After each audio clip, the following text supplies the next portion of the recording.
All right, this is the morning. This is it. It's the day of truth. Judgment frickin' day.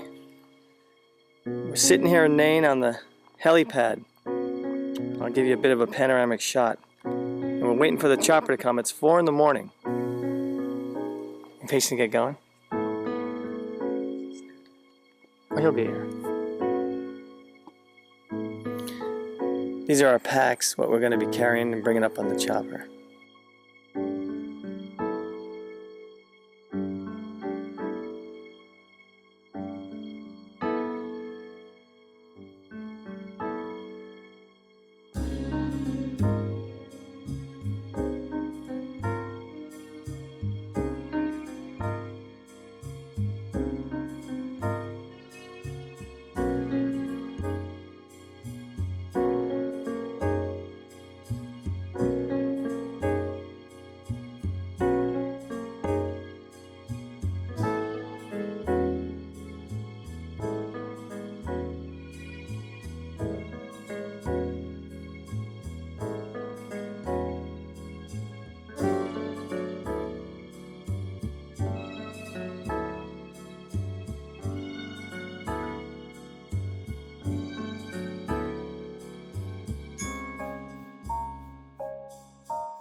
Good Lord.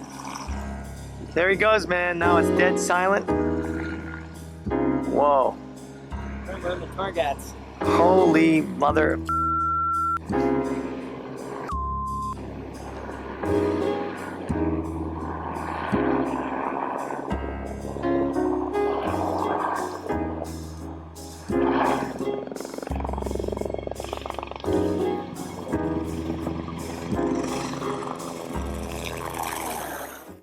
Back.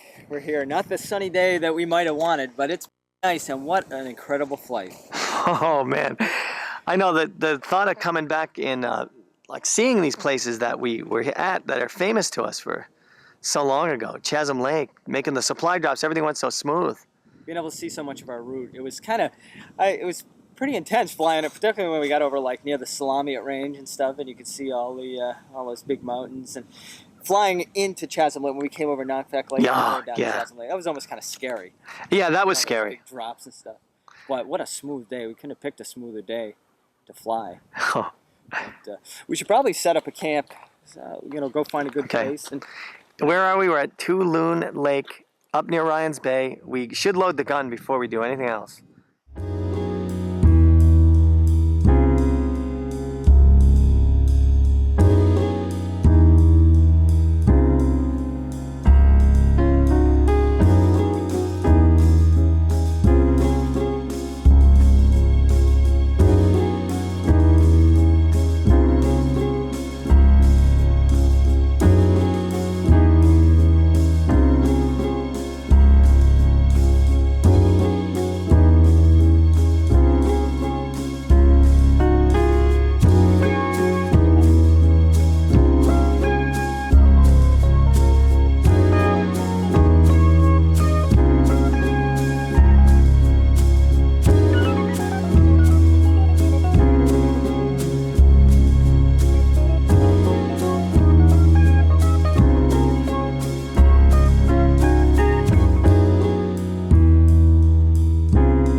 Experimental video. We put this together with the help of Kent Byron, who's one of the brothers, and Jay did the music, and they got this done in just the last couple of days. So you're the first seeing it. I hope it was could you read the text well? And all right, good. And those are actually pull quotes. So just a couple points about the pull quotes and the text. Big thank you to Anders Morley, just a correction from the spelling on the video. It's Anders Morley, and he wrote This Land of Snow, which we actually have here for sale. And he won the National Outdoor Travel Book Award for that book. It's a wonderful book about skiing across Canada. He attempted in one winter. And then the second quote is from Joe Moninger, who I will thank in a few minutes. He has just been such a dear friend and dear voice to this book, with suggestions and feedback. And we would not be here today if it weren't for him and for many other people.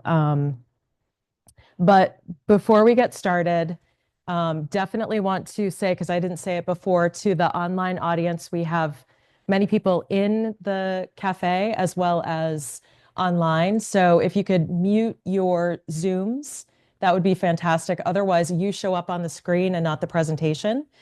And I'm sure you don't want us to hear your background conversation. So if you would mute your Zooms, that would be fantastic. Mute your phones if you're in cafe, as well as if you're online, put it on speaker view for the best experience.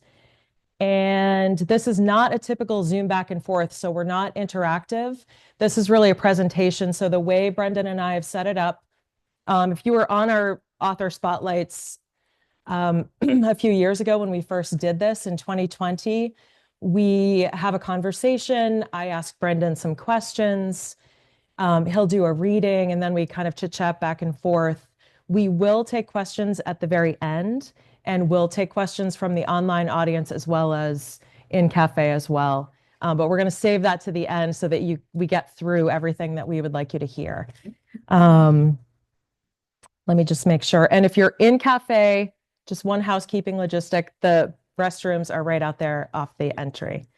And online, if there are any technical issues that we incur, just stay online and we'll try to get it fixed as soon as possible. So back to the thank yous. Big, huge thank you to EVP Marketing and Media. Don Hyde and Peter Adams have graciously agreed to do the filming. We will record this event, and they have put up with our last minute changes and additions and subtractions, and they are just just so fantastic, and we're really excited to be working with them. As you know, they're pretty dedicated to Chris's legacy as well, because we filmed Kitchen Inspired, which came out of Little Gardens Everywhere, which was a nonprofit we started a few years ago in Chris's honor. So big thank you to them. Big thank you to my dad and to Alex Coolidge for helping to do some editing on the book, and to the Boiler Room writers, who many of them are here tonight, who helped Chris all along the way as this was coming to its final stages. So it wouldn't be where it is today without their input. And also to Sawyer and Carter for reviewing the book with us, reading through chapters on Zoom with us, and just sharing input. Part of these videos that we did the first time around, they both had a huge part in pulling this presentation together. So, yeah. So for those of you who didn't know, that was my late husband, Chris, and Brendan was behind the camera, but it was Chris in front of the camera talking about what it was like to be back in the Torngat Mountains in 2001, which was the second trip that he writes about in the book. So the book, if you don't know, and we'll talk more about it, is two trips that are intertwined. Different chapters signify the two trips, and the latest trip in 2001 actually gives a lot of perspective to the very first trip in 1980. So Is Mark gonna say something? yeah, so I'm going to introduce him now. I got this. Okay. Good. So we are really, really excited because this book landed in the hands after many years of, working on figuring out how to get it published. This book landed in the hands of Bracken Brine Publishing out of Goose Bay, Labrador, and Mark Turner and Morgan Mills have, we cannot say how much care and attention and intention they've put into this book. No one else would have done that for us in the publishing world. And we're just so grateful that this landed with them. So Mark, I think you can come off mute, and Mark has a few words that he wants to say. Hi, folks. Can you hear me okay? Awesome. Okay, thank you. So yeah, just a few words. I'll keep it short. So a few years ago, while I was developing archival collections for the Nunatsiavut government, that's the devolved Inuit territory in northern Labrador, I had the pleasure of meeting someone named Ray Chapeniuk. Ray was looking to donate a collection of photos and documents about time he spent in the Kiglapate and Torngat Mountains in northern Labrador, materials that ultimately found their way back to the archives in Nain. During our many conversations, though, he mentioned a manuscript by a late friend of his about time in the Torngats. I was immediately intrigued that that type of material fell outside the scope of what I was responsible for collecting. Fast forward a few months. I hadn't set out to be a publisher, but that's exactly where my colleague Morgan Mills and I ended up. Starting our work together in an adjacent space, we came to realize that our passion was to help tell stories about the North. Ray kindly introduced us to Brendan, who in turn introduced us to Jen. And because of their tireless work, we're celebrating the launch today of In the Shadow of Tungusuak. Chris's book is remarkable for many reasons. First, of course, are the journeys it documents. I know of a few travelers who have undertaken similar sort of trips in Labrador, but as intrepid as they all are, none have Chris's abilities as a storyteller. Second, of course, is the story that Chris tells. Morgan and I have both read our share of travel literature from Labrador, but Chris's story is exceptionally self-aware. I think both Anders and Joseph allude to this in the pull quotes that they provide for the book, but for me, ultimately, this is a story about accepting the impossibility of possession. Third and finally are Chris's family. This book really would not have been possible without Brendan and Jen's work, and the story is all the richer because of their contributions. Morgan and I are very grateful to both Brendan and Jen for trusting us with this project. We are the fuller for it. Thanks. Thank you. Didn't have to say it twice. I just want to make sure they know how much I appreciate it. Okay, so back in 2019, when Chris was diagnosed with lung cancer, we really did not think that he would ever finish this book. So the fact that we've gotten to this place is just pretty phenomenal. And as you can imagine, during COVID, when he was going through this very painful cancer journey during COVID, which, added another huge layer of complication, I was caring for him, and it became clear that he was going to finish it. It was a story that he really wanted to finish telling. And with a lot of work, with help with the Boiler Room writers and with Brendan, he was able to do just that. It was my charge to then move it along and get it out into the world. So as you can imagine, I was a little panicked, or I was overwhelmed. And he and I were talking about how I would go about doing this. And he gave me the gift of writing this abstract, which we thought we should read because it really does put the whole book into context, into a larger context. So this is what he wrote for me to help get this published. There was a time in the early days of exploration, think Shackleton's 1900 Endurance Expedition or the Greely Arctic Expedition of 1914, where the crews were entirely on their own and totally cut off from the outside world for years at a time. They might as well have been on the dark side of the moon as on their very own planet. The outside world had no idea if they were alive or dead, and the explorers themselves had no inkling of current politics, social trends, or the daily functioning of their own families and communities. Modern adventure and exploration is somewhat of a paradox. Contemporary explorers have certainly pushed the boundaries of what is possible, but with the great advances in portable batteries and all the ways to stream and communicate, they are intimately hooked into the greater world on a constant basis. They post daily briefings of their progress from the top of Everest, talk to loved ones in real time, and call in rescue in the form of airlift when they get in trouble. In 1980, my brother Brendan and I had a very different kind of adventure, an adventure of ignorance, we like to call it. It was before the age of internet and fingertip information. It was at a time when we had so little money that we couldn't afford a sat phone, even if we wanted one, even if one existed. We chose the Torn Gap Mountains of northern Labrador as our objective, and the area was empty, barely explored, and unknown. We had a romantic notion of just being dropped off and fending for ourselves, and that is exactly what we did. We traversed over 200 miles of empty, rugged terrain with our own resources, what we could carry on our backs, and a resupply depot halfway. We foolishly perhaps made plans on the fly, really had no concrete itinerary, certainly not one we left with anyone, and had the most ephemeral and hasty arrangements for pickup. Once dropped off at Ryan's Bay, we were truly on our own, and the psychological impacts of these decisions weighed heavily on our psyches. During the ensuing years, we made many more trips to the Torn Gats in northern Labrador, but it was impossible to recreate anything close to the original trip. We knew too much, and with that knowledge, we wouldn't and couldn't put ourselves in a similar situation again. We did, however, repeat most of our original trip in 2001, and that trip lends perspective to the trip we took in 1980. What was a major ordeal of survival in 1980 became a rugged and demanding cross-country traverse for a couple of 40-year-olds, but one filled with the sublime and the joy of living in one of the world's last wild places. So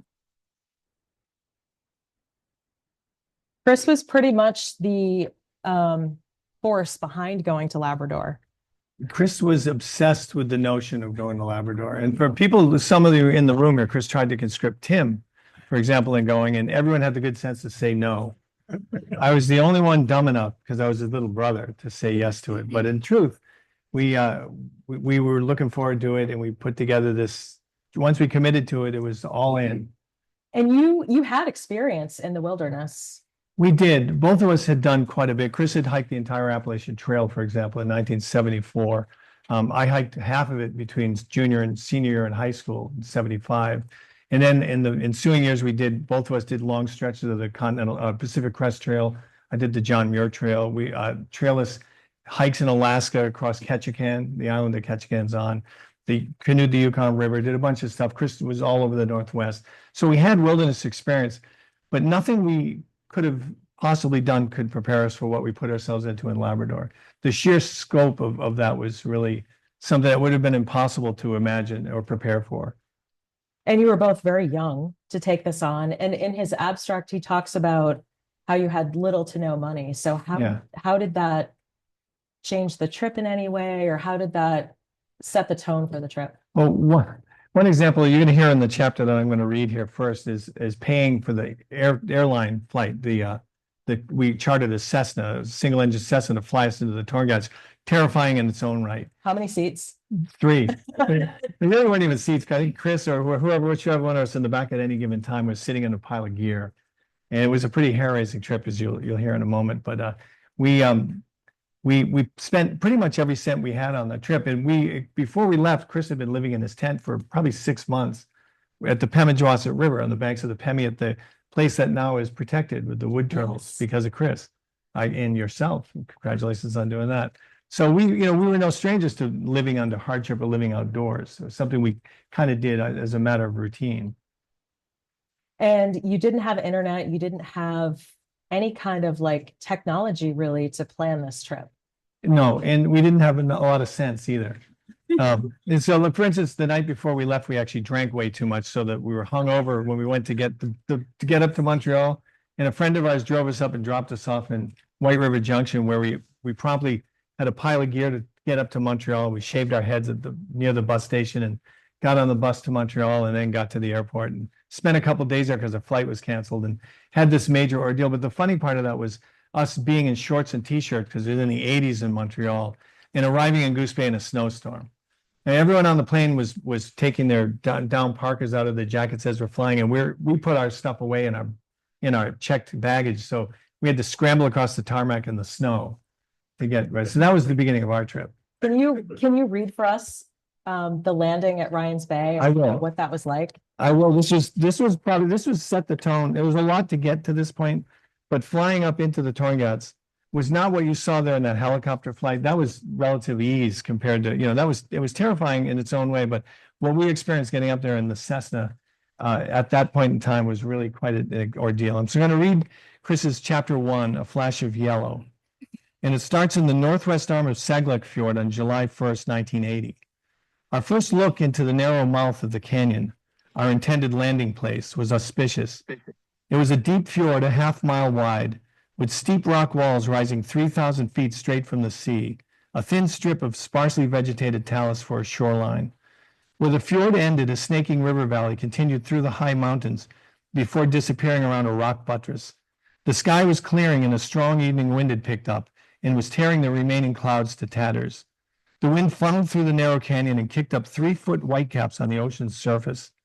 It did not look inviting, and for the first time since leaving Maine, the pilot sounded dubious.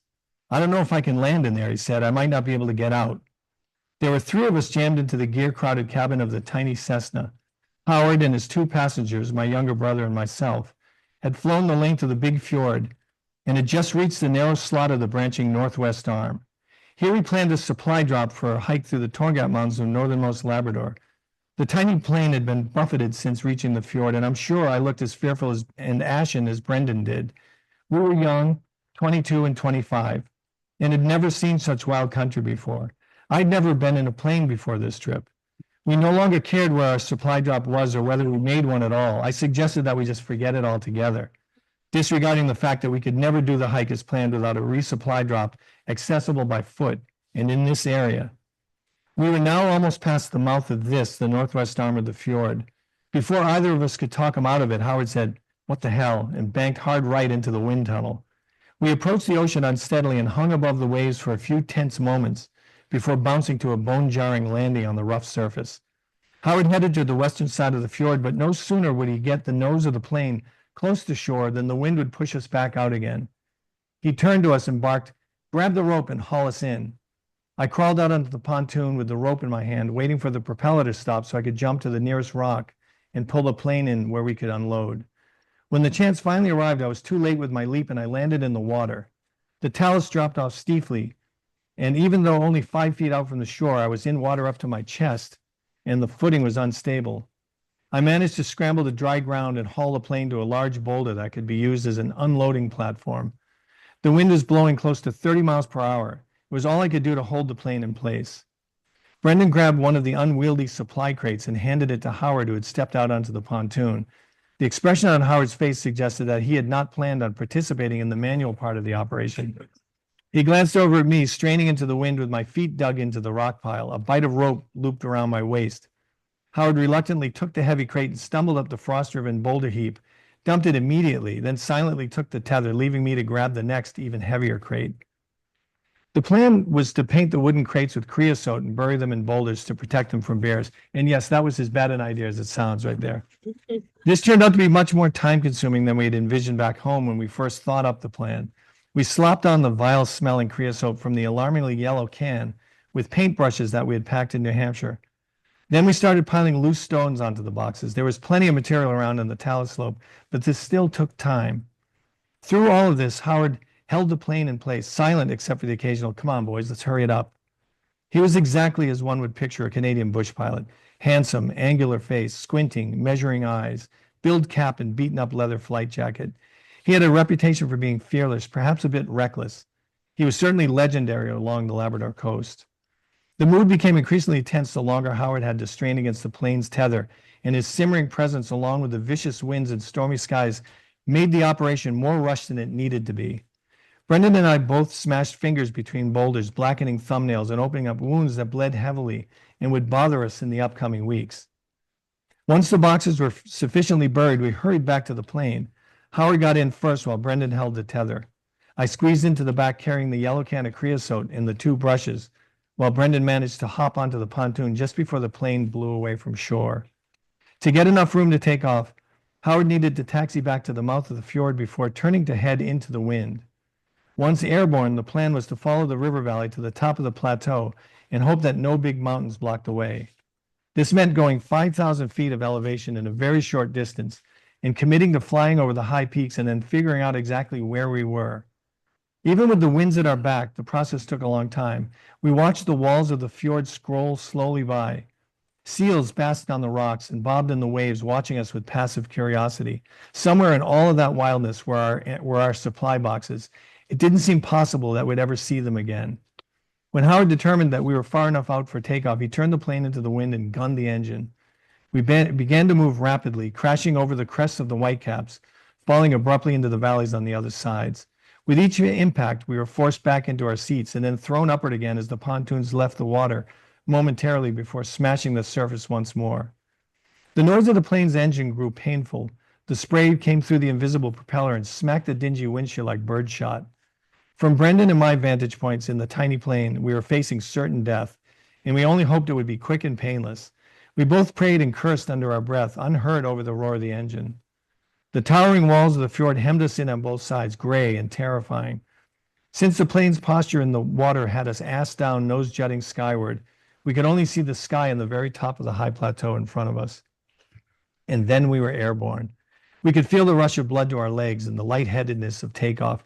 The engine, now free from the ocean's surface, quieted. The plane leveled out and we could see straight into the massive wall at the head of the canyon. The water below was alive with 3-foot whitecaps kicked up by the wind that blasted down the narrow fjord. We felt incredibly tiny and vulnerable in the little plane, divided by feelings of utter ridiculousness and absolute despair. In our worst nightmares before leaving on this adventure, we had never imagined this scenario. Our disaster premonitions usually had us being torn to pieces by polar bears, falling from 1,000-foot precipices, or freezing to death with the onslaught of an early subarctic winter. But never had we envisioned ourselves dashed into icy waters in this minuscule contraption before our trip even began, nor had we envisioned simply being scared to death. It had taken 20 minutes to taxi far enough down the fjord for takeoff. We had covered that same distance in less than a minute in the air, and suddenly we were no longer over water, but over a braided river valley. It seemed impossible that we would make it over the lip of the rock wall before us, more than 3,000 feet above the frigid waters of Saglek Fjord. "What does this canyon do around that bend?" Howard asked. "What?" Brendan responded. Chris makes me sound even dumber than I am in here. He could offer nothing more creative, preoccupied as he was with his own terror. "Does it continue into the mountains or does it just box out? It looks like a box canyon. Look at the map, for Christ's sake." For the first time, we noticed that what we perceived as a tinge of anxiety in Howard's voice, or perhaps it was simply annoyance. The latter we could accept, the former we dared not believe. This map only covers up to the start of the bend, Brendan yelled over the roar of the plane. I was straining to hear their conversation from the back seat, my hands clenched firmly on the seat frame. The other map is in my pack. I frantically and blindly dug around in Brendan's backpack. I felt paper and I worked it out, handed it to my brother, barely aware of what I was doing. Wrong one, look again. The cliff wall seemed like it was rushing towards us. We could make out specific features, a sharp arête, a huge snowfield, a long ribbon of a waterfall spilling over the plateau's lip, becoming mist before it ever reached the valley floor. We're only about 2,000 feet above sea level, just over halfway to the top of the plateau. Howard took the first map and he looked at it before throwing it back in disgust. He muttered something that neither of us could hear. What's the story? Brendan asked as calmly as he could. Can we make it up there if it is a box canyon? I mean, it kind of looks like it might keep going. Shit, I don't remember what the other map looks like. I didn't think to keep it out. We'll make it, Howard said simply, as though it were a matter of fact. The wall filled the view in front of us, the top nowhere in sight. The tiny plane headed up canyon, bouncing violently in the strong wind. We were no longer over the waters of the fjord, and we could see the braided river channels cutting through the green carpet of the valley beneath us. Caribou grazed on tundra grasses, looking larger than we would have liked. We rounded the bend and gazed straight into the water-streaked wall at the head of the canyon. The top of the plateau was slightly lower in the cleft of the narrow defile. We headed for that. The plane didn't seem to be gaining altitude quickly enough to clear the big mountains that we knew lay somewhere up ahead. Howard talked to his little plane, coaxing it along, patting the instrument console as he spoke to it. Come on, girl, you can do it. The wind that funneled down the canyon seemed to hold the plane below the walls like an invisible ceiling. We watched the valley constrict, twist, and then dead end before us. The river grew smaller until it finally became a steep cascade running over a smooth slab of rock several hundred feet high. Beyond that, there was no more valley, nothing but high mountains. We inched upward, almost level with the tops of the canyon walls, lurching forward in our seats the way one might do in an underpowered car straining up a steep incline. Suddenly we hit an updraft and it felt as if we were flattened into our seats by a giant hand. The rock walls quickly receded below us, giving way to blue sky. We were now flying above big snowy mountains, some over 5,000 feet high. Below was an austere terrain of rock and snow. From high above, the somber landscape looked monochrome, sterile, and dead. We flew toward the coast where we could more easily get our bearings. We'd studied the map so intently back home that even without them, we could easily identify the succession of fjords from the air. We flew across the grain of the mountains, counting off fjords one by one: Bear's Gut, Rama, Reddick, Roussel, and most spectacular of all, 30-mile-long Nakvak Fjord, winding back into the highest peaks of the Torngats. The scenery was dramatic, but we were too scared to enjoy it or even take photographs. Every time we flew over a fjord, the wind would hit us from the side, and the shear would buffet us laterally before tossing us violently up and down. We'd lose or gain substantial altitude with each thrust. The effect was horrifying, but Howard remained calm and stone-faced. The plane was insignificant in the face of such powerful winds, eaten up by the mountains around it, a tiny speck amidst an overwhelming landscape. Howard seemed to have little control of the plane other than general direction. We studied his face carefully as a barometer of the danger that we might be in, but he showed no sign for concern. The weather had rapidly cleared and all but the highest peaks were free of clouds. We flew directly over the serrated knife edge of Mount Razorback, its jagged summit ridge and glacier-draped north flank looking more inaccessible and alpine than anything we had possibly anticipated. We flew to seaward around the four peaks, perhaps the most spectacular cluster of summits and pinnacles in the entire range, so we'd be headed into the wind and down the length of Ryan's Bay for our landing. Howard, silent since leaving Saglek, pointed out an interesting lagoon behind a black sand barrier beach, rare for the north coast. We were to later identify on the map as Howard Lake, but we never knew if he pointed it out because of its name or because it caught his eye. Howard landed easily on Ryan's Bay and coasted to a natural rock jetty that led to shore.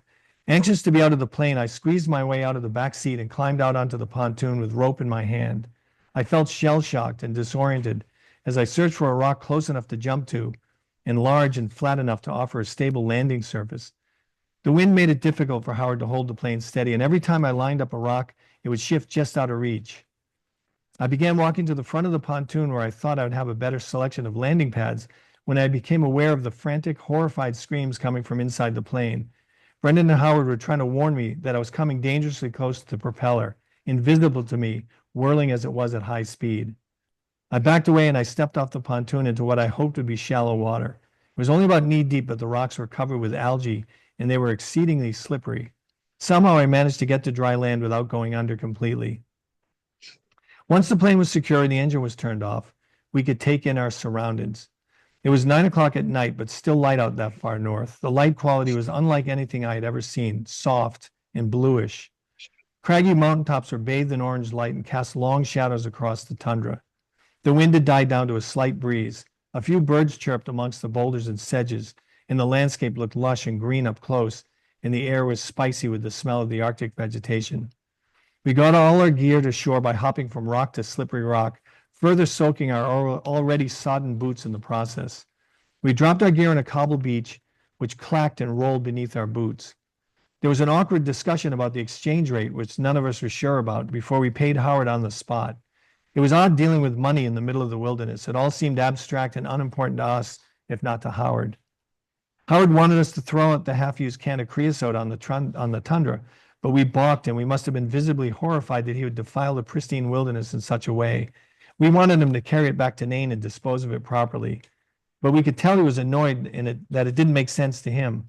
But we did just hand over a tidy sum of money, so he either agreed or decided to humor us at the very least. Before saying our farewell, Howard offered, "Are you sure you boys don't want to just come back to Nain with me now?" We looked at each other and then turned back to Howard, and I said, "No, we didn't come all this way to just turn back now." Howard stared hard at each of us in turn.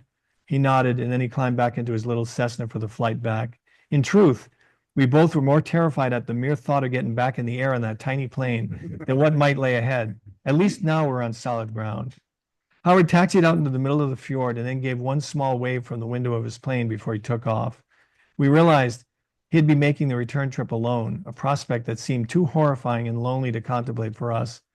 We watched as he banked the plane at the mouth of the fjord and disappeared over the ocean around a steep headland.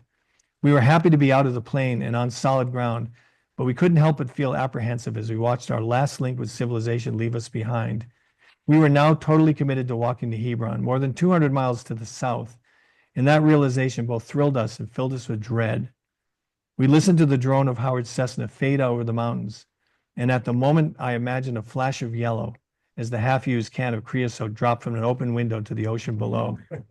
And then all was silent. Wow.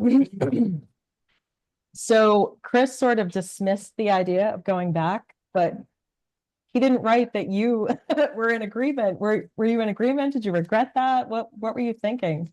You know, Howard, I think he looked at me like I was an abused spouse.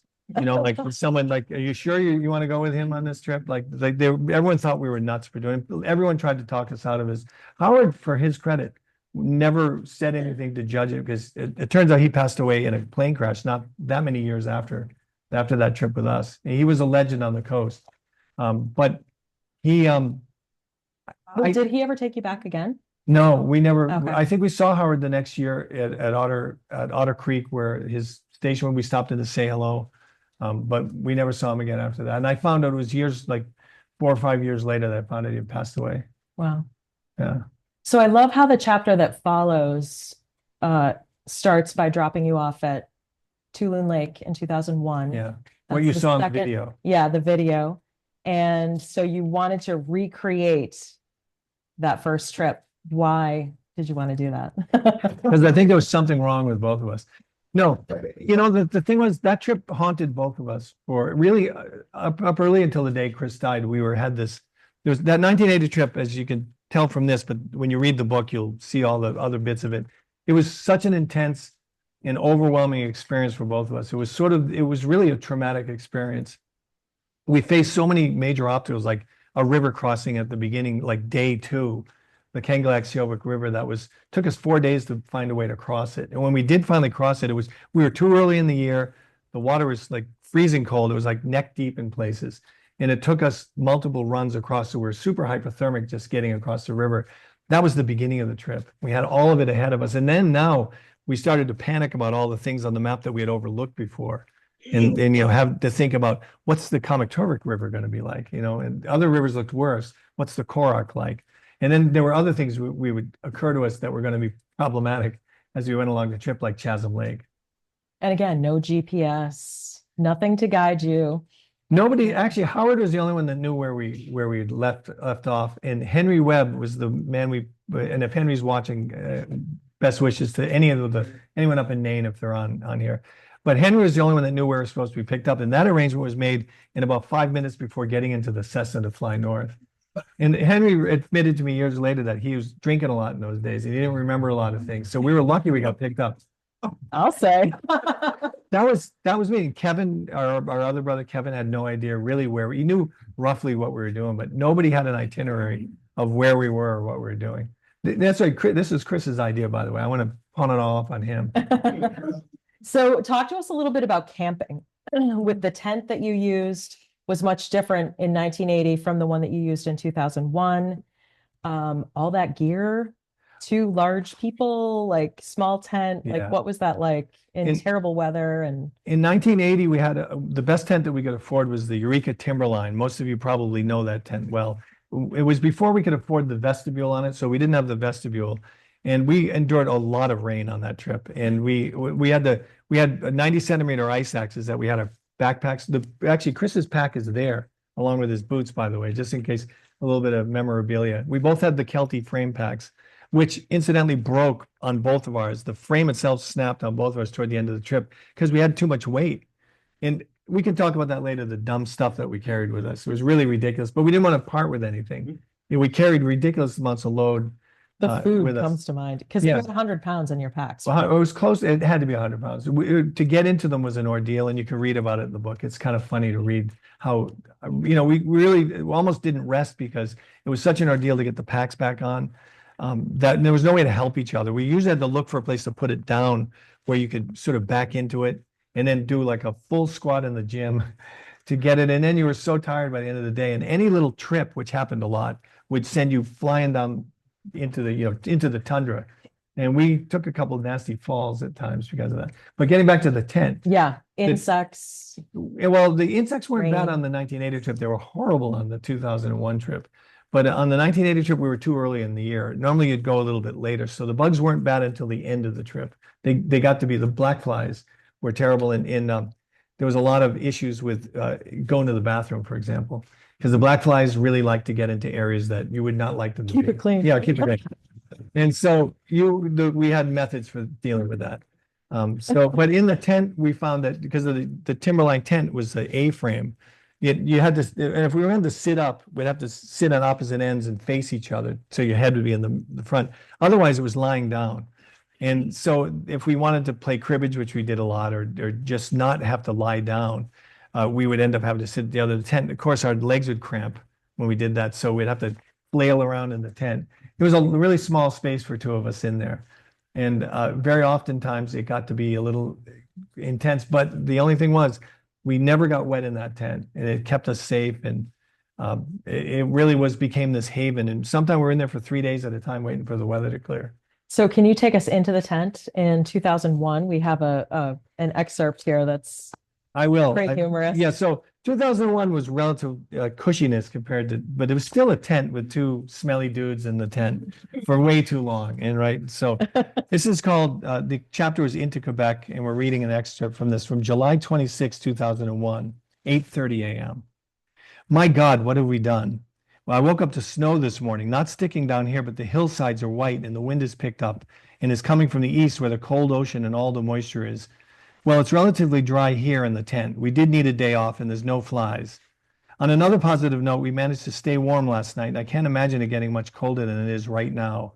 We just need to be able to entertain ourselves here in the tent all day.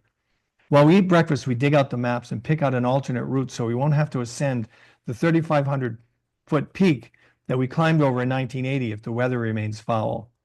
Although we will once again be an unknown terrain, we'll avoid the steep and dangerous descent to the Palmer River. One of the things in 1980 that really gave us a surprising problem. We didn't see that one coming. That was one of our epics. While we eat breakfast, we dig out, 9:30 a.m., back to all snow. It's actually coming down quite heavily and building up on the tent, as well as on the drier spots on the valley floor. We occasionally slap the tent walls to keep the snow from building up on the fly and sagging into our faces. The wind has shifted to the north. We have no idea what that means up here, but take note of it anyway.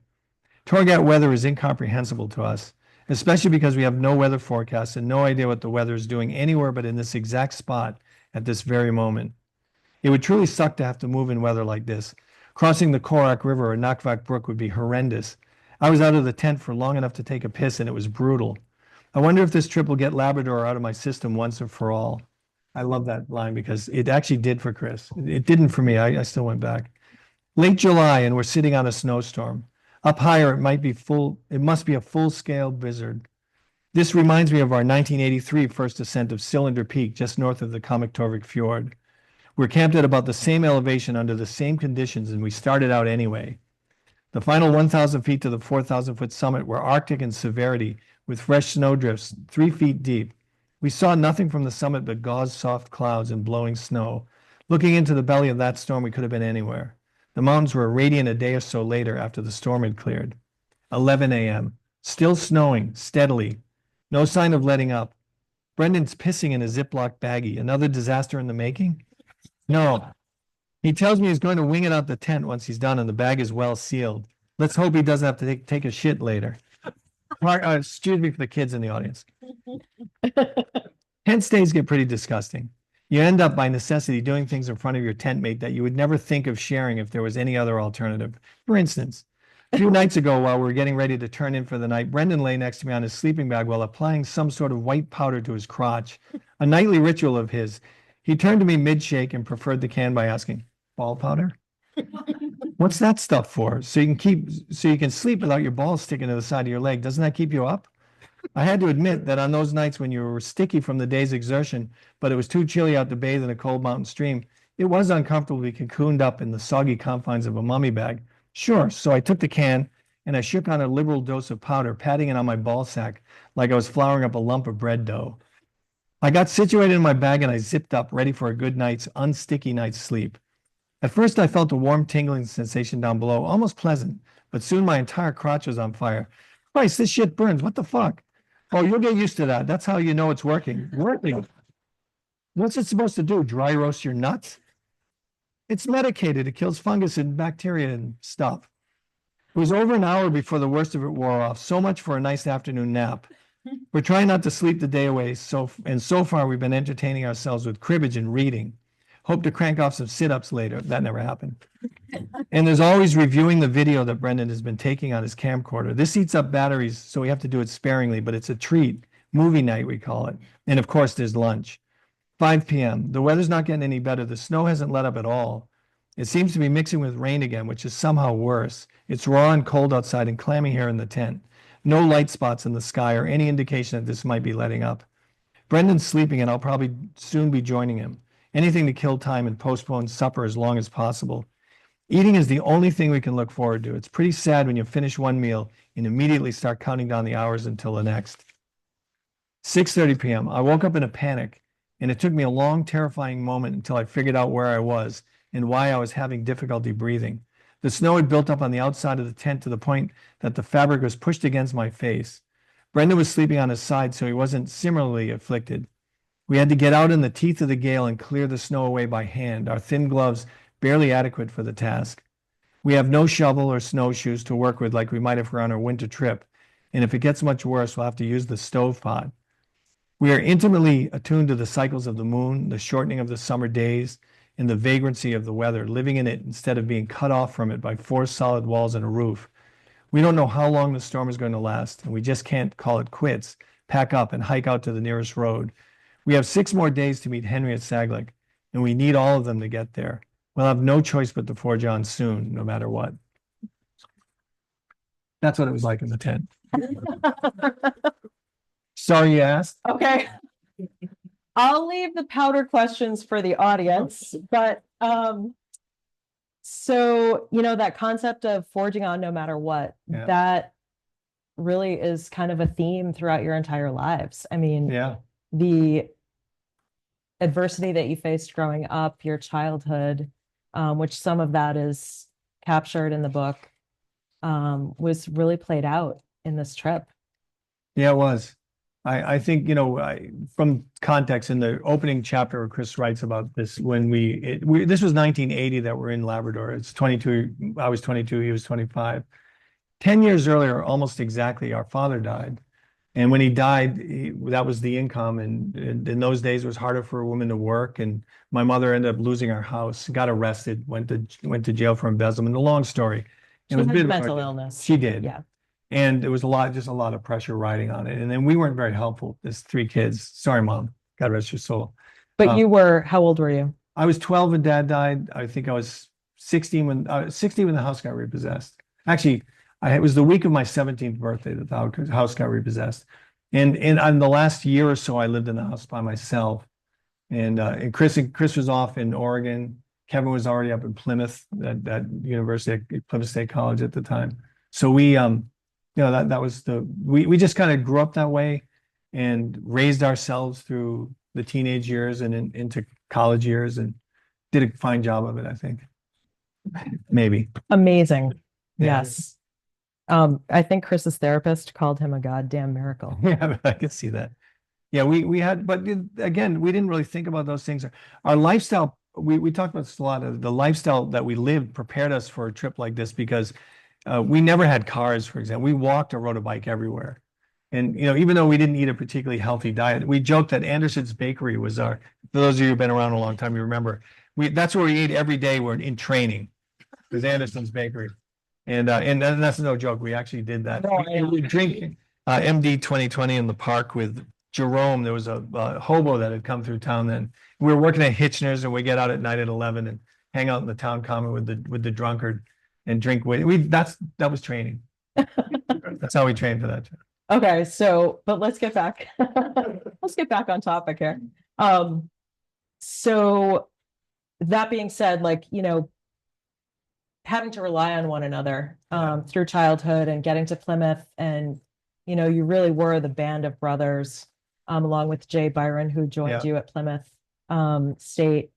But on this trip, there were a lot of things that happened, which we're going to talk about in this next chapter, that kind of stuck with you for your whole lives. So being siblings, and everyone here probably has siblings, especially if you're close in age, there's that dynamic of the older sibling and the annoying younger sibling. Guess which one I was? I was the annoying younger sibling. So there was, for the most part on the trip, what we had developed, we didn't realize this until we put it in context later, but we had developed this way of dealing with hardship that was, one of us was allowed to sort of fall apart at a given time, and the other one would be strong for that time. And we never spoke about it. It was not something that we agreed upon or even acknowledged at the time, but that's the way it worked out.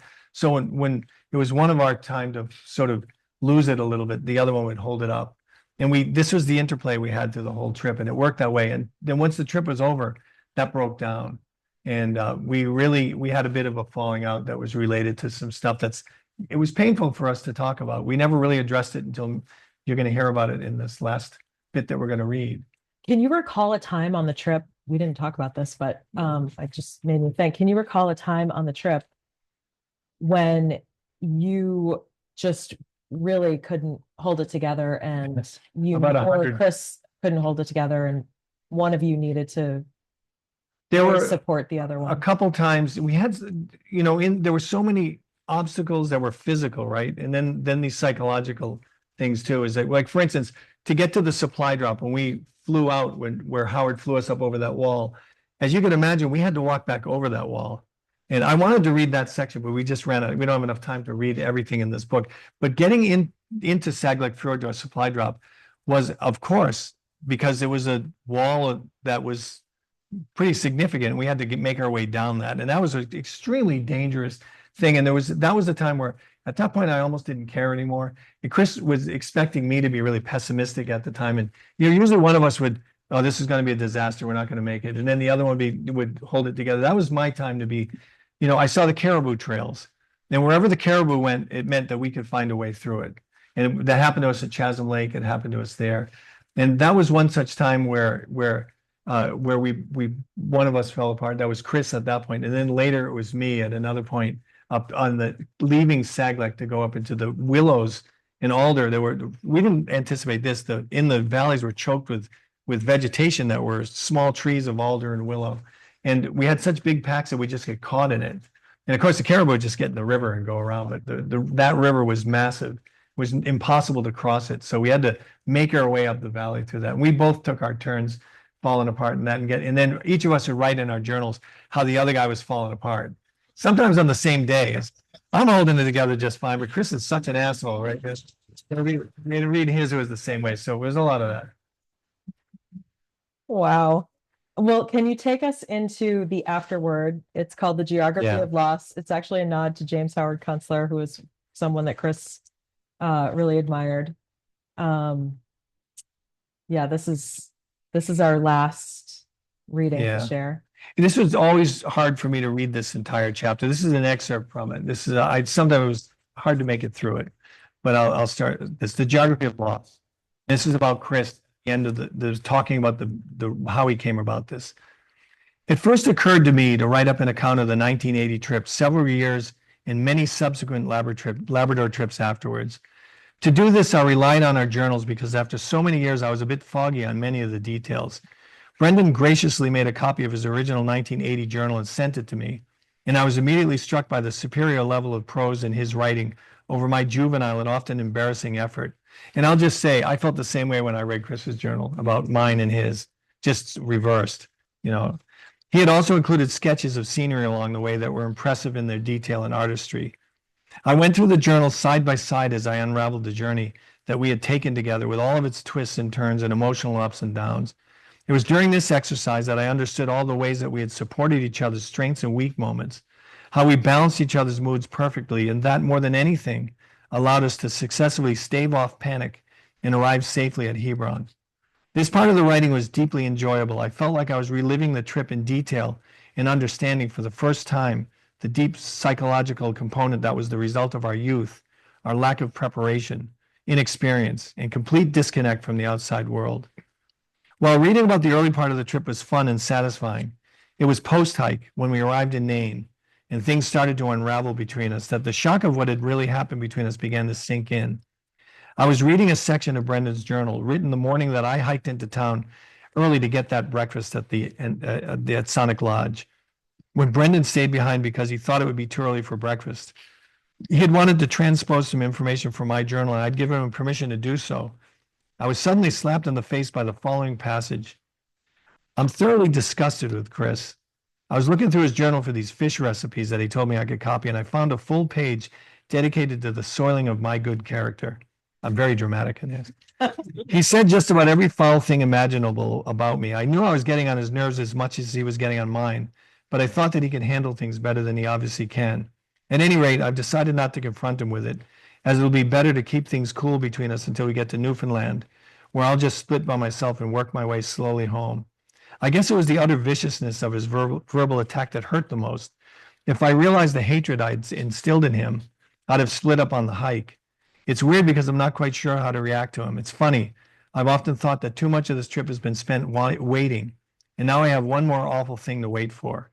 Hopefully we can keep a good distance on the boat and not have to spend too much time in Goose.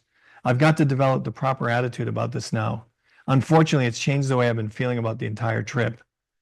Reading that passage hit me hard. I knew I'd gotten annoyed with Brendan, but I never remembered the level of vitriol that he described. What had I written?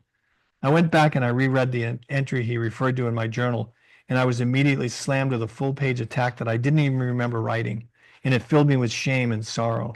How could I have written all that litany of complaints about Brendan's shortcomings and inconsideration? It was certainly not how I remembered that part of the trip, but in retrospect, it became clear to me that something changed between Brendan and me at that point, not only for the remainder of the trip, but for years afterwards. We continued to be friends and we still traveled to Labrador and elsewhere in Canada together. But there was a new distance between us, a wariness on his part, that only upon reading his journal did I finally understand it. Back in 1980, I chalked it up to his being sick and needing to get home to heal. But now I know better, and this knowledge fills me with sadness to this day. My reaction even then, perhaps 20 years ago, was not to bring any of this up or discuss it. I was too ashamed to try to clear the air. I just hoped that the incident was forgotten and would go away. It wasn't until recently, and primarily through the writing of this book, that we finally dragged all this out into the open and started to heal the wounds that it caused. This process continues to this day. Some of the best, most memorable, and rewarding times of my life were spent in Labrador. But I'm in a new phase now, blissfully married with 2 grown kids and committed to creating the best life possible on 35 acres of land that my wife and I built our home on back in 2014. We share a solid vision of living on a small farm and digging in until old age takes over and we pass it on to the kids. The idea of returning to the Torngat's, now part of a national park where we'd need to get permits, get training in backcountry travel and polar bear safety, have a hired armed marks person, and guide travel with us at all times dulls my enthusiasm for returning. The wild, untamed, unknown place that Brendan and I had the privilege to get to know exists no longer. But still, I carry the memories of that empty, wild, marvelous, surprising land. At the tail end of our 2001 hike, while waiting for the Cape Rouge to take us south, we caught several Arctic char in the fjord. We gathered firewood, and we cooked them over a makeshift grill fashioned from a discarded snowmobile tread that we had stripped of its rubber components. While the fish sizzled and boiled seductively on the grill, we sat close to the fire quietly, simply enjoying that moment, anticipating the meal that we'd be eating shortly. Brendan spotted it first, a sleek female wolf, trotting back and forth in a hedgerow of willows, perhaps 30 feet away. She was clearly intoxicated by the smell of the cooking fish wafting in her direction and overcame her wariness of us to thoroughly sniff the air and see if a meal might be forthcoming. She spent a solid 15 minutes in our presence, a gift, an omen, our first wild wolf in Labrador after all of our searching and hoping to see one.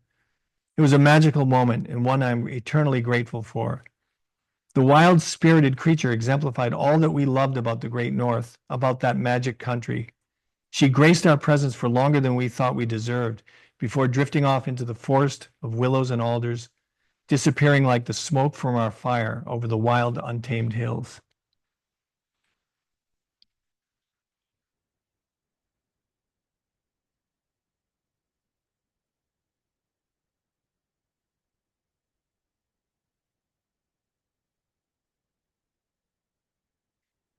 And this was our last memory of the Torngat's.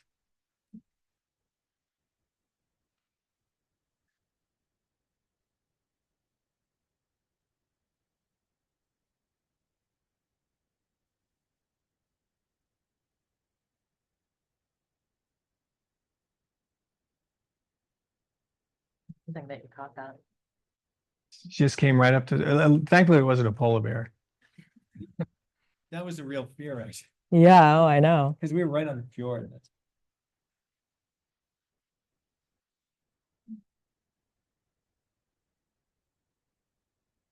Suppose while we watch the wolf run her course here, should we take questions from the crowd? Do you want to?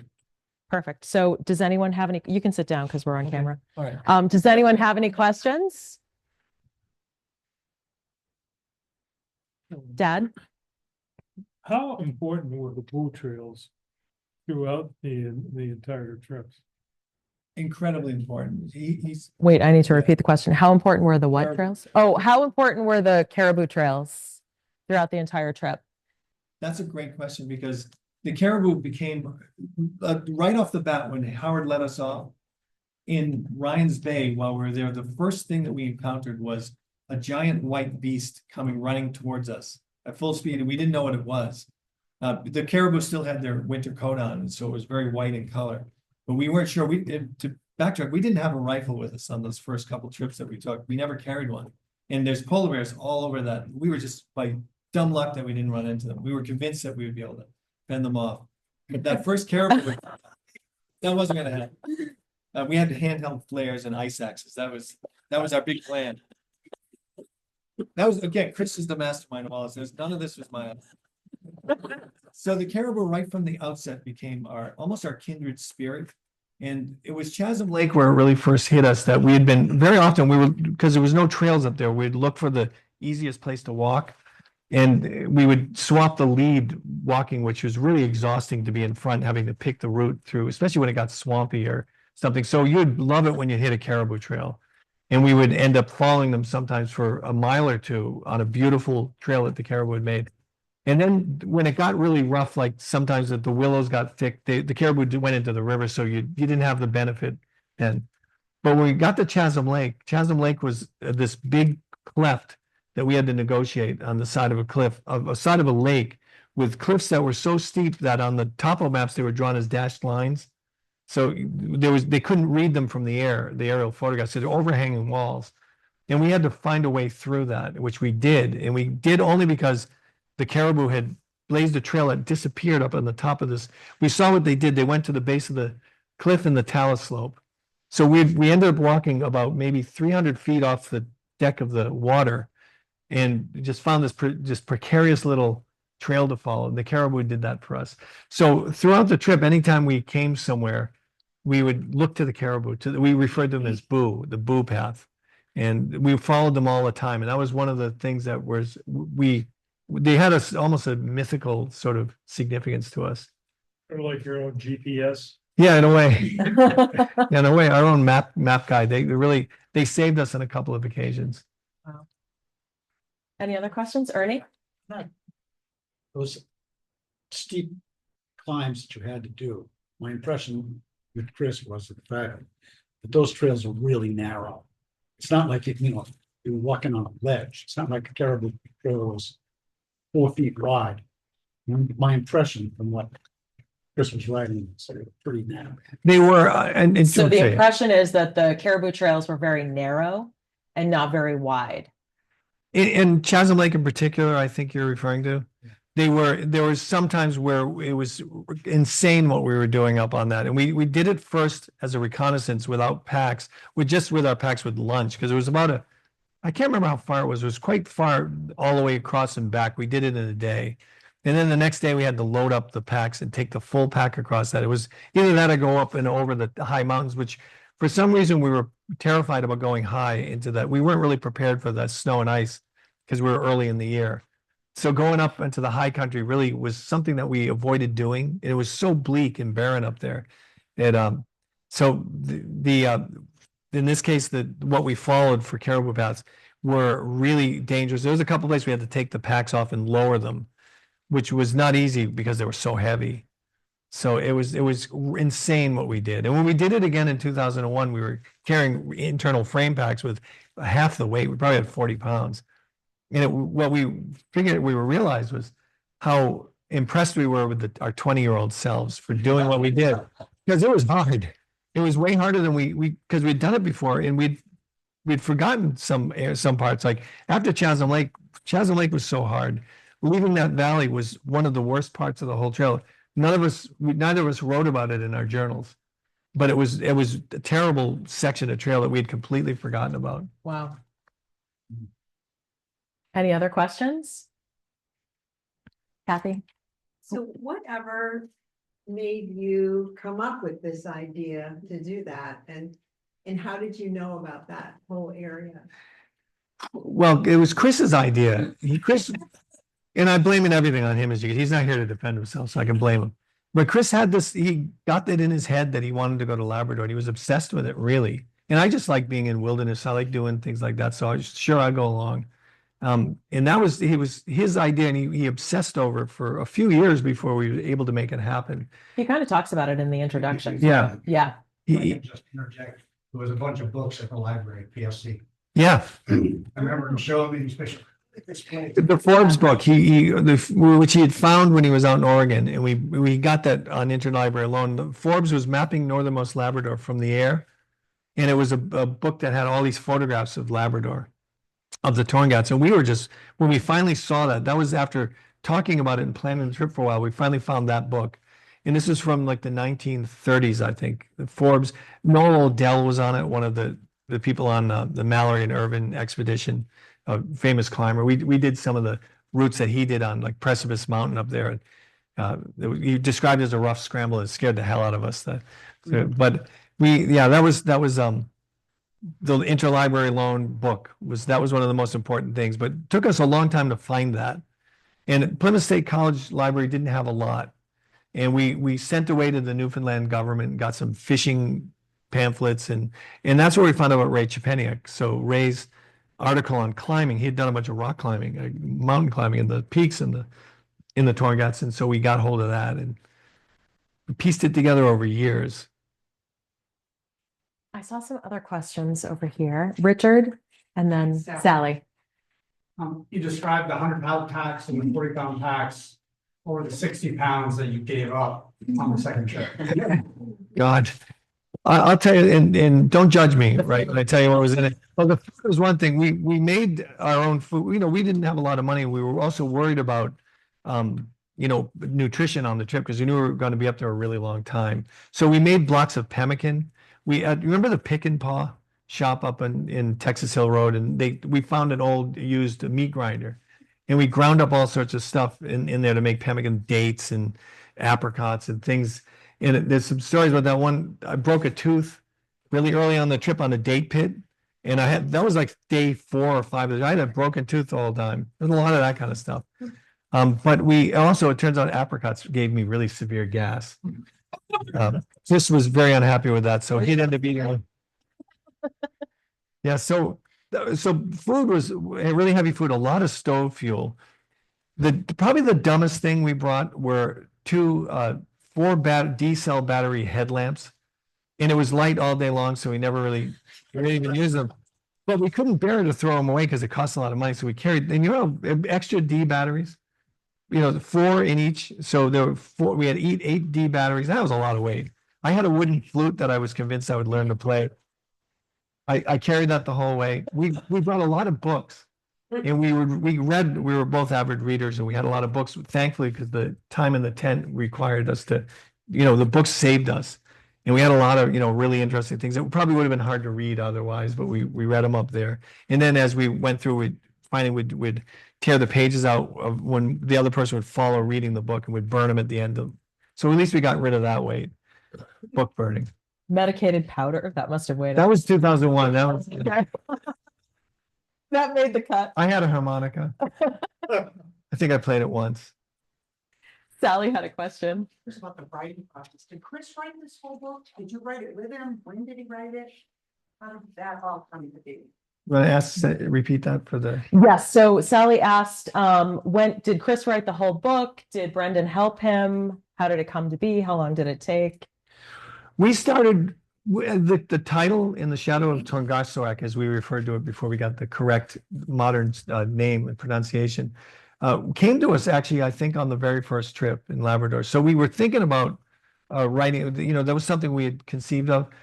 And there was an iteration of The Flash of Yellow that I wrote for my creative writing class with Zinfon. I don't know if you guys remember. I think it was a Gerald Zinfon.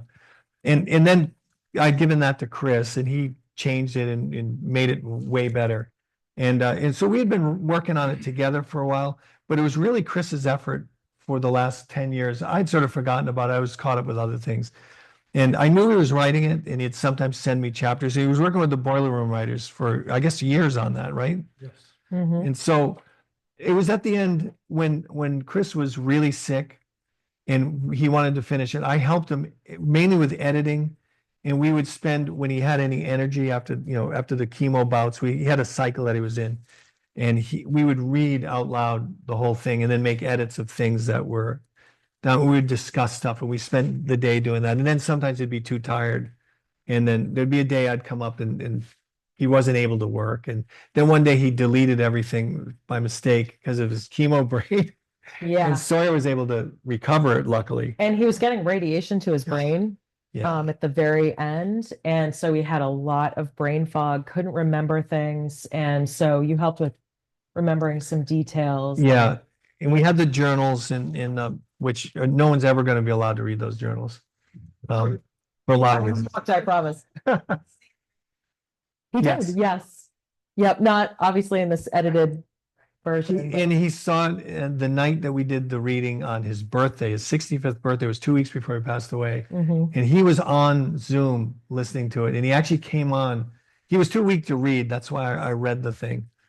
And he was too weak to read it, but he actually came on to answer one of the questions. And that was really. I think he didn't like the way you answered it. Yeah, I think so. That was, yeah.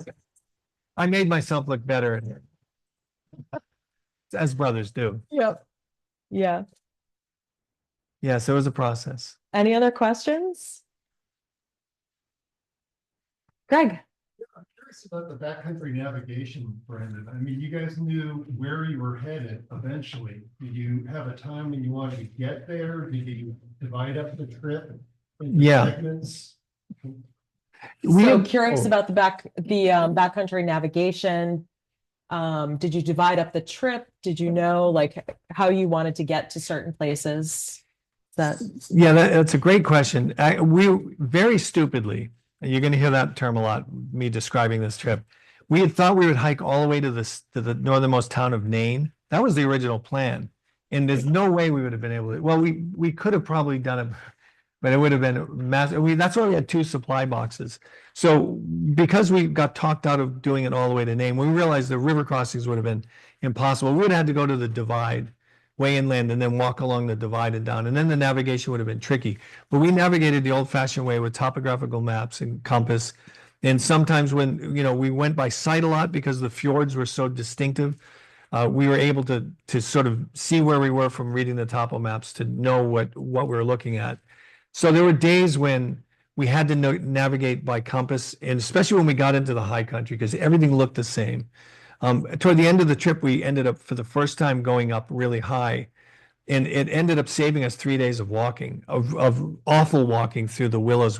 That was why we did it.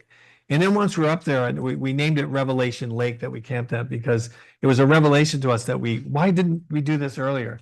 It would have saved us so much heartache and grief, because it was actually much easier walking up there, but it was super bleak. And, at night it was just, we were in a fog and misty rain, but it was comfortable.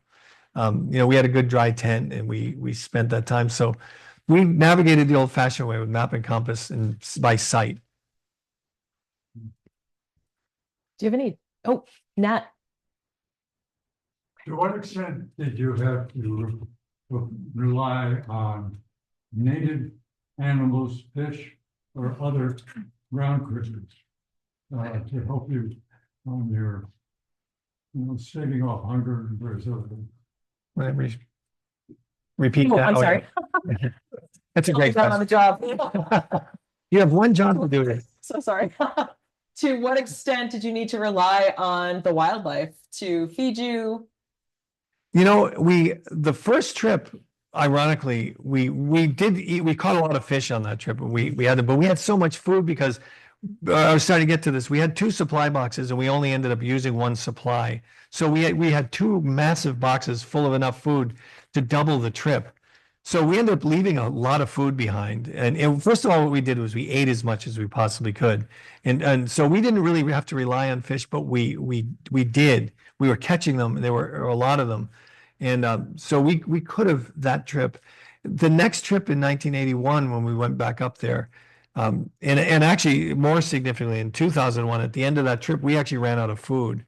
And Chris writes about that at the end of that. When the wolf showed up, that fish we had 0 food left. And Henry was waiting because the ocean was too rough to get around the headland to pick us up. We knew this because we had a satellite phone at the terminus, and we would call back to Nain, and the Nain fish plant would hook us up with Henry, and relay a message. So we knew that he was waiting, not that it was like a day away, but he couldn't get around for us. And while we were waiting there, we only left like 7 days of food there. It was 7 days before he could get us. Wow. And we ran out of food. And so then we were eating watercress. I was in the crevices, and a lot of the cranberries and partridge berries, and there was blueberries were ripe, and we were catching fish. So on that trip, we would have been eating nothing for a few days if it wasn't for that. Arctic char, Arctic char are the best fish you'll ever eat in your life. And we would happily eat them. And then a couple of trips where we figured, we'll catch so much fish, we'll rely on them. And we couldn't catch any that year. And so we were pretty lean. So we did a lot of dumb stuff.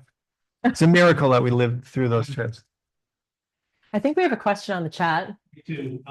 So the question is, I got to give it the echo here, sorry. Were you ever nervous that you wouldn't make it back to the pickup spot on time? And there's a follow-up. It says, because Chris didn't seem to have a lot of backup plans. Were you ever nervous that you wouldn't make it to the pickup on time because Chris didn't seem to have a lot of plan B backup plans? It's more nuanced than that. We were worried that we'd even get to, okay, give you an example. When we made the arrangement for Henry Webb to pick us up at Hebron, we did it at the dock in about a 15-minute spell. And on the maps somewhere that I wrote, Henry Webb, August 14th, and whatever the time, would meet us at Hebron Fjord. There was a wildlife cabin there that we didn't know about until Henry told us about it. He'd come up in his boat and he'd pick us up at the wildlife cabin. When we were hiking out, neither of us could remember where it was on the fjord, because it's a big, massive fjord with a big lake. And we had a bit of a disagreement over where we remembered it being. It turns out Chris was correct. It was on this one spot, and that's where we ended up going to. But we were more worried about whether we'd even make it to the pickup spot rather than be there on time. And invariably, what happens in these wilderness trips is no one's ever on time to pick you up. If they do come on time, you're amazed. Just for one reason or another, they'll be late. And nothing is worse than waiting around for the sound of a plane to come, because you keep hearing it, and then of course you're wrong. But when you finally hear it, it's unmistakable. You hear the Cessna coming, or the Twin Otter, or whatever it was that was coming to get us. When you finally heard it, you knew what it was. When the boats, it was different, because you wouldn't necessarily hear them; they would just appear in the bay. So that 2001 trip, we had actually gone back to the tent to go to bed that night when Henry showed up, and it turned out Henry was in the wrong place looking for us. There was the next stream by Jens Haven Island. That's where he thought we were. And he was worried because while we were having our feast with the wolf, there was a polar bear swimming around just not that far from where we were. And he was worried that we had been eaten because that was going on. So that he was circling around looking for us, hoping that's not. And then they decided to look over there and they found us. But we were about to go to bed that night. And then we see him show up. He just appears. So we break everything down and run down, get in the boat, and ate some food finally. It must have been easy to lose track of the dates, the days, the hours. The first trip it was in 1980, because I brought a watch with me that was this ridiculous watch that broke immediately. And so there was light all the time, and we were stuck for 3 or 4 days in the tent. We didn't know what day it was. We knew approximately what day it was, but because of the cycle of being stuck in the tent for so long, we kind of lost track. And it turns out we were correct, but that was we were keeping track in the journals, because the journals saved us. They were like the most important thing that we had, was writing in the journals. So when you look at our journals, and none of you ever will see them, the writing gets really tiny by midway through the trip, just to make sure we maximize how much space we had on the pages. And it became, I know for me, and Chris said the same thing, it was the therapy session of writing in there, which is why he could write the shit about it that he wrote. I don't blame him for it, now, but you would do this because it was your place to vent your thoughts, and you needed to do it. So that was the thing that kept us through that. We kept track of the days that way. Any other questions, Peter, from the chat? Yes. Can Brendan tell us this creosote soap Pemmican. Oh, can Brendan tell us the creosote pemmican story? Yeah, so you remember the little episode about painting the boxes with creosote? It turns out that if you leave a box of wood sitting there painted with creosote long enough, the food inside of it will taste like creosote. It soaked through the box and got into anything that lined the box. And of course, what made the best lining of the box was we had square blocks of pemmican that we had made, and we lined the outside of the box with them. So all the ones that were on the outside in wax paper picked up this creosote flavor. And Chris when we got to the supply drop, we had this all of a sudden going from very little food to this ridiculous amount of food that we knew we had to either consume or leave it behind. So Chris couldn't control himself at that time, and he ate way too much of the pemmican. I couldn't eat it. It was giving me too much gas. So he would eat the ones that had the apricot that tasted like creosote, and he got really sick that night. So like violently ill. And we had planned this big feast when we got to the supply boxes, and we caught fish, and we had a fire and did all this stuff. We made bread that we cooked in the fire, and we really had a feast going. Chris he ate so much food so quickly with the creosote in it that by the time the feast was ready, he was violently ill and was in the tent. And listening to me, he describes it very well in the book, of me playing the harmonica out by the fire, eating the meal by myself, where he was all sick. And as the gods would have it, Tungusuak had me sick a few days later while he was eating the meal. So it all evened out. Was that his brother Kevin that asked that question? Yeah, that might have been. Anything else? what was your favorite moment in 1980 and respectively in 2001? What was your favorite moment in 1980 and respectfully, Yeah, in 2001. respectively 2001? That's a hard question. 2001, 2001 was a very different trip. It was a lot of mirth and merriment on it. So the whole trip was really kind of fun, even though it was hard. We were surprised at how hard it was. We should have sort of realized that. I can't pick one moment. I think when Henry showed up in the boat, that wolf moment was the best moment for sure on that trip, because it was the night that Henry showed up, and it was just, we'd hear wolves all the time. We'd see their scat, their footprints everywhere, and we'd hear them at night very often. And that was the first time we ever saw one, and we looked for them all the time. We just, we'd hear them at night. We'd go out and try to find them. We never could. So that was probably my favorite moment, maybe of all the Labrador moments. 1980 was so, God, I'm trying to think. I suppose again when we got out, when the hike ended, and there was a moment at Revelation Lake when we went up high, and Chris does write about this in the book. It was the first night that we hardly said anything for a few days that wasn't directly related to something important to navigating or hiking the trip.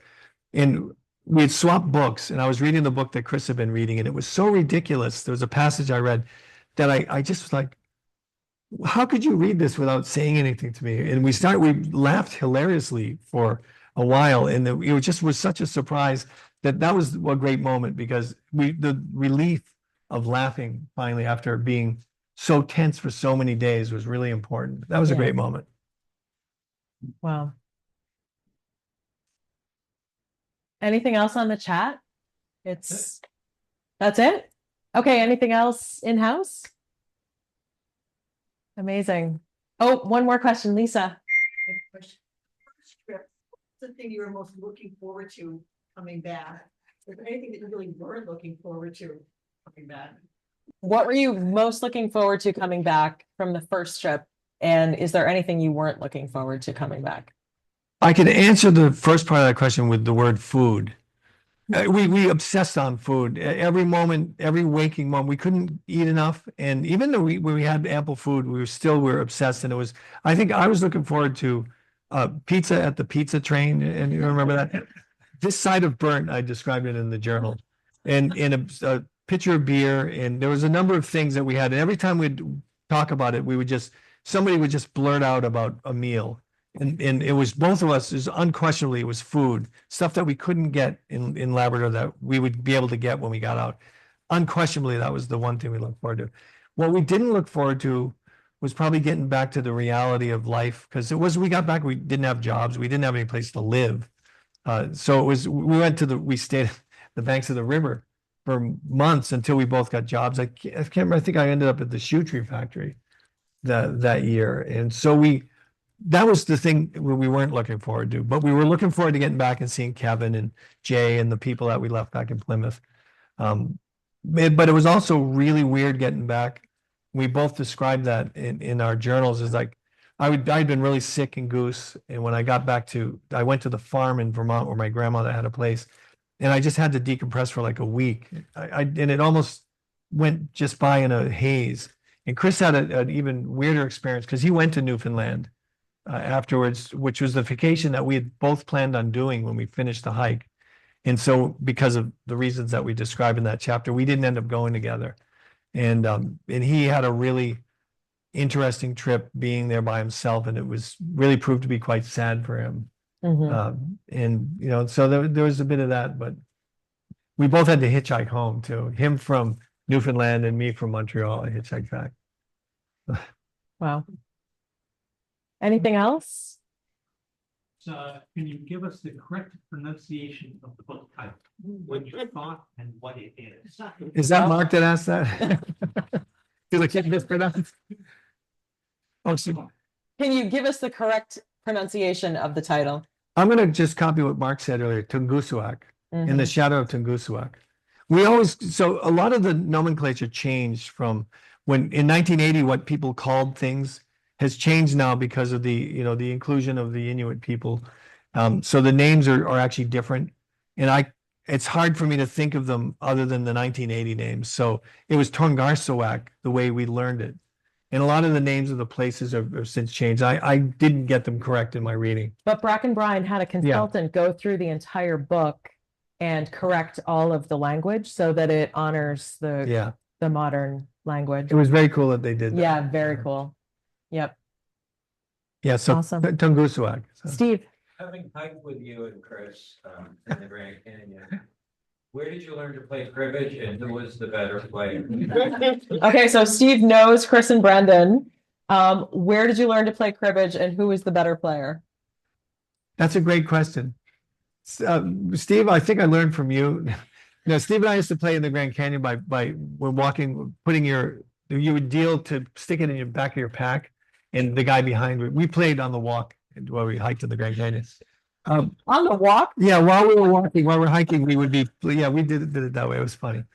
But I learned probably from Chris and Sean Mulligan, and remember we used to play cribbage all the time. As a group of us played. Yeah, it's a little hazy. But we played cribbage all the time in Plymouth before going. So it was a game that we always played. And there was a time in the 1980 trip where I just got thumped every single game, and it was really pissing me off. You know, it was like I to the point where I didn't even want to play anymore. It was like I was losing really badly. And Chris took great joy in that. And we would do things like we'd swap the deal, or we'd do things to try to mix up, and he just kept trouncing me. And then finally I started winning, and then he didn't want to play anymore. And he was the better player. He had the better, and we played for the extra tea bag, which is a story in the book that's pretty funny. He kept track of the tea bags. So there was an extra one because I had an extra cup of tea at one point. I thought it was very anal retentive of him for keeping track of that. Anyone else? Any other questions? Anything else on the chat, Peter? Nope. Okay. Wow. John. Was helping write the book or proofread or something. What was his name? The Boiler Room Writers. Yes. Huh? Do you all want to stand up? Yeah, stand up, Boiler Room people. You guys are really important to Chris.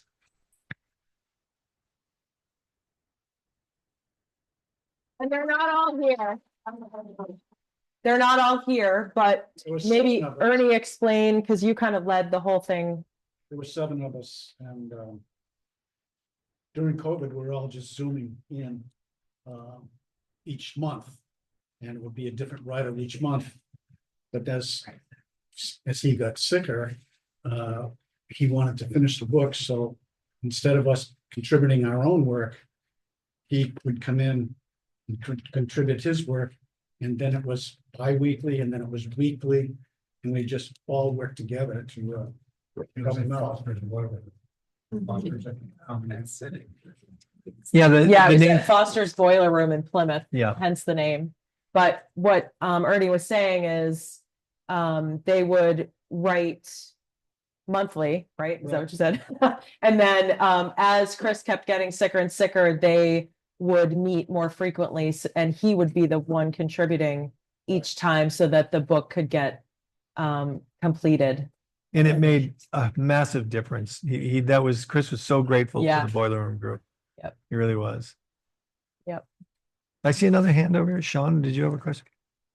No. Well, thank you. I know we've gone long. Thank you all so much. This is a once in a lifetime event, and we're really excited to have the book coming in next week, December 3rd. They show up on Texas Hill. So this has just been such a fantastic.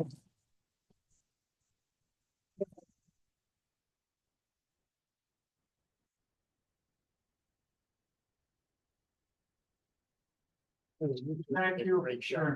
Thank you. It's just such a great way to honor Chris. It really is. It's a big deal that we got this done. And so if anyone is interested in pre-buying the book, I have it set up so that you can run a card if you want. I do have a little cash if you have cash. And then we'll figure out how to get it to you, but you're more than welcome. I've got plenty of books. I know some people have reserved them already, and those are accounted for, but I can take the payment at the counter if you want.